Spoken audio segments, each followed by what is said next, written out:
Have any of you ever been in a rowboat before? If you haven't, a rowboat is essentially, it's a small boat fit for 2 to 3 people, and one person drives it, and it has an oar on each side connected for each of your hands. Unlike a canoe or a kayak where you're using one oar on either side at a time, a rowboat you use on both sides at a time, rowing it, as you might imagine. And the thing is with the rowboat is in order to be able to move at all, you have to use both oars simultaneously at the same time. You have to stroke them in rhythm. If you just had one oar or the other going, you wouldn't go anywhere. You would just go in circles. It doesn't matter how hard you row. If you're only rowing the left oar, or if you're only rowing the right oar, you're just gonna go in circles. Doesn't matter how strong you are or how good you are with it. And this is true for actually a lot of things in life. This idea that you can't just focus really hard on one thing. You have to do several things in unison in order for it to work. Take going to the gym, for example.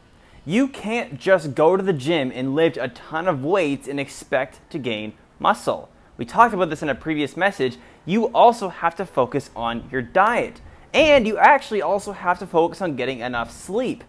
If you only work really hard at doing one of these 3 things, if you only work out your muscles, or you only eat a lot of food, or you only sleep a lot, you're gonna get nowhere. You have to do them all in order to progress. And when you apply this principle also to our life with God, our relationship with God, you will find that there are 2 things, 2 oars, just like in a rowboat, that we need to be paddling at the same time in order to not just go in a circle. These 2 oars in our relationship with God rowboat are passion and discipline. And over the course of this message and ours next week, I'm going to be going over these 2 oars, starting today with the first one being passion. So for starters, what is passion? Well, passion is something that's actually kind of hard to describe. It's much better felt or experienced for yourself.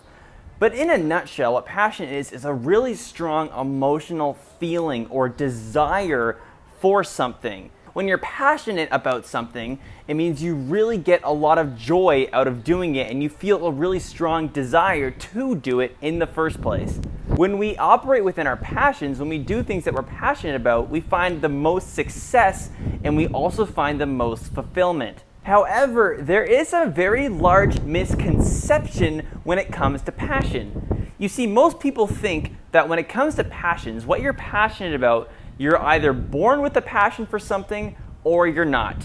You have a passion for something right away and you know about it or you don't.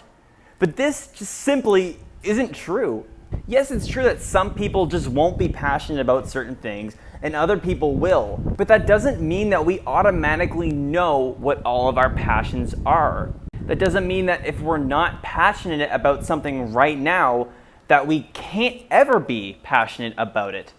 The truth is, and this is one of my main points today, is that we need to work to discover our passions. And we need to work to keep them healthy. We aren't just born knowing what our passions are, fresh out of the womb. And we don't just wake up one morning realizing what they are either. We need to discover our passions. And this can happen in a multitude of ways. Sometimes it just happens by chance, sometimes we're introduced to it, or sometimes we intentionally seek it out. You need to sufficiently experience something, know enough about it before you can ever have any passion about it. And the reason why this is so important is because we often tell ourselves or we convince ourselves that if we don't have any passions about things, or we're not passionate about the things we're doing right now, that means we just don't have passions at all, or we can't feel passionate about anything. When that just isn't true.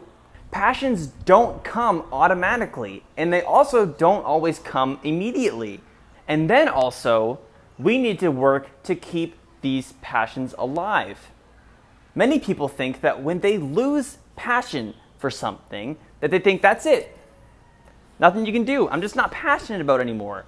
I'm not passionate about this thing. I just can't do it anymore. I don't get the joy or satisfaction from it anymore. I don't have the drive to do it like I used to. But this is just the wrong way of thinking. Because firstly, if we lose our passion about something, that is because we neglected it. That is because we let it go out. Passions need to be fed. They need to be kept going by us. It doesn't always happen naturally. And also, if we lose it, we can always reignite it. We can always get it going again. Just like the first time when you became passionate about something, whatever it is, you can always reignite it like it's the first time again. And this all applies, of course, to every passion, including how passionate we are about our relationship with God. How passionate we are about God. Just because you've never felt passionate about God doesn't mean you can't. It just means you haven't had sufficient experience or exposure with Him to get there. Just because you've lost passion about God or being with Him doesn't mean that there's nothing you can do about it. That doesn't mean game over. It just means you neglected to feed that passion for Him, and that you just need to try and reignite it for the first time again. Picture this like a campfire. It's bright, warm, brings life, gathers people together. Now think about how a campfire comes together, how it starts. A campfire doesn't just come out of nowhere, right? Yeah, no, it doesn't. You need to first build it. You need to get the right materials, the right logs, the right kindling, all these different things, and just assemble them right together first. And then once you have all the necessary components there, then you need to ignite it. You need to ignite the campfire. Once you start the campfire, once you get it going, once you get the fire rising, you blow on it a little bit to get going. Maybe it's raining out, need to protect it from the weather. Then once the fire really gets going, it kind of just starts going on its own, and it feels great. You feel satisfied, and you feel like this fire could never go out. But anybody who's ever built a campfire knows that it absolutely can go out. That after a while, if you neglect the campfire, it's guaranteed to go out. If you don't stoke the fire by adjusting it, moving the logs in the right places, and you don't add more fuel, add more logs to the fire, it's gonna go out eventually, guaranteed. You don't need to be watching its every movement and be stressed about it constantly, but it does require some effort, some intentionality to keep the fire going. And let's say the campfire does go out. What then? Do you all just say, what can we do, huh? It's out, everybody go home, we're gonna freeze to death, or the camp's over, nothing we can do. No, you can just start a new fire. You can just use what you already have there, get some new logs, get some new kindling, get a match or a lighter or whatever, and get the fire going again. There's nothing stopping you from doing that. Sometimes it might take a few tries. Sometimes a match might go out, or sometimes maybe the wood's a bit too wet and won't light. Maybe there's some strong winds or rain that's making it hard to do, but that doesn't mean you can't light the campfire. It just might take some more effort, some more time. You see, a great example of this is in my own life. One of my campfires, one of my passions is basketball. I played Tuesday night basketball. Some students might know this about me. I really enjoy the sport, and I've loved it for a really long time. I love playing it. I love watching it, talking about it, whatever. But you see, I actually didn't want to play basketball growing up. I was really not interested in it at all because I had tried some other sports, like I had tried soccer, and I really didn't enjoy it. So I just thought, I just don't like sports. I thought I wasn't a sports guy, but my mom was relentless. My mom really, really wanted me to play basketball. So she told me that if I played basketball, that I would grow taller.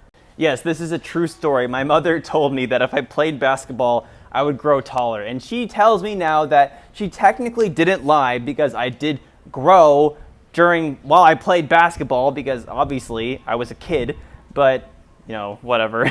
But anyway, I am happy that she forced me essentially to play basketball because of course I ended up loving it. I played it all the way from grade 1 up until grade 8, starting with just my local YMCA teams all the way up to me playing varsity basketball in my 8th grade. However, when I got to that point, when I got into high school, things changed a little bit because, you see, I was still really short. I was a late bloomer. Shout out to all my other late bloomers out there in middle school who have not hit their growth spurts yet. It's coming, trust me. But when I was in grade 9, I was still short. I had not hit puberty at all, and I had a really high voice. It was really rough. So I got to this high school of 2,000 students and a junior varsity basketball team that didn't lose a game for 2 years straight.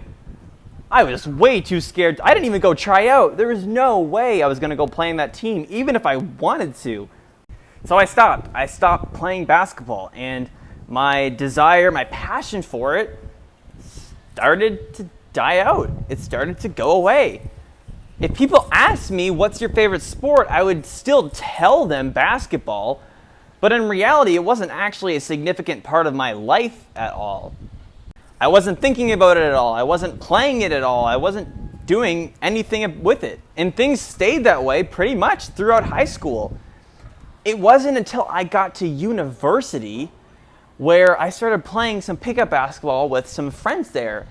And also when the Toronto Raptors won the NBA championship, that also helped spark my interest a little bit again. But the point is, I got back into it. I started playing with my university team. I wasn't that great because I hadn't played in so long, but I had a great time.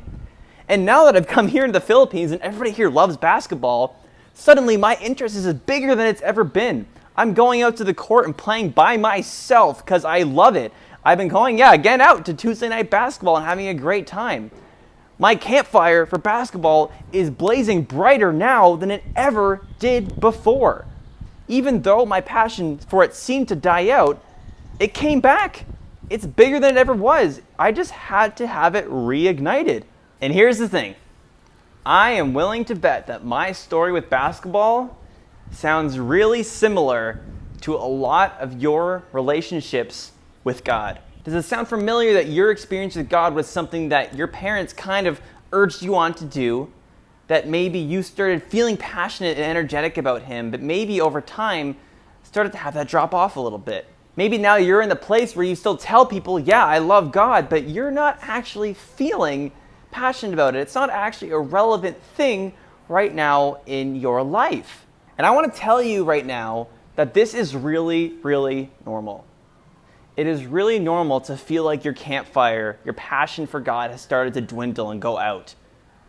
But what is not okay is thinking that there's nothing you can do about it, and thinking that this is something outside of your control. Because your passion for God is your responsibility, not anybody else's. But then there are some people also who maybe have never actually felt passionate about God.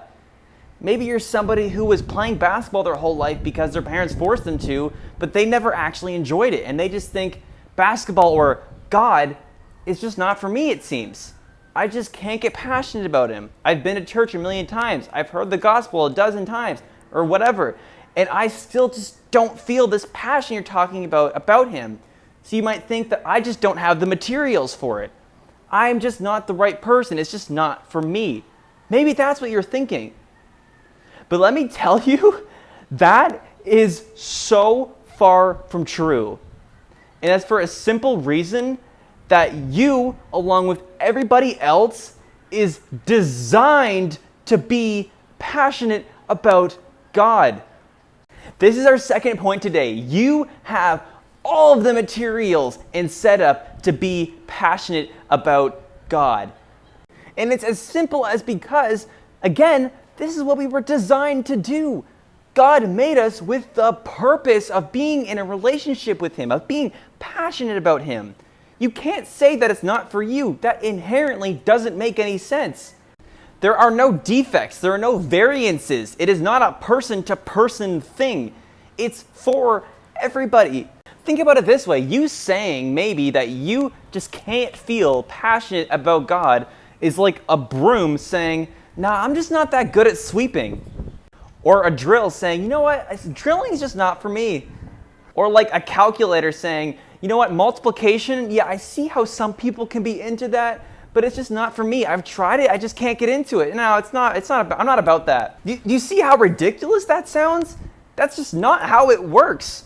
Brooms are designed to sweep. They can sweep. A drill is designed to screw. It can screw. And a calculator has a button for multiplication. You can't say it's not good at it. That's what it sounds like if you say, I just can't feel passionate about God. You were designed to feel passionate about God. If you've never felt it, that just means that you've never sparked it. That just means you haven't understood it or felt it, experienced it in the right way. Maybe it's because there's a lot of wind going around, or it's raining, or your wood's wet, or your matches keep going out, whatever. But there's no problem with you. You can and are designed to feel passion for God. And why is this important? Because passion itself for everything is crucial. You won't get anywhere with anything in life if you're not passionate about it. If you don't feel a desire to do it and a significant feeling of reward and satisfaction after doing it. And the same applies to our relationship with God.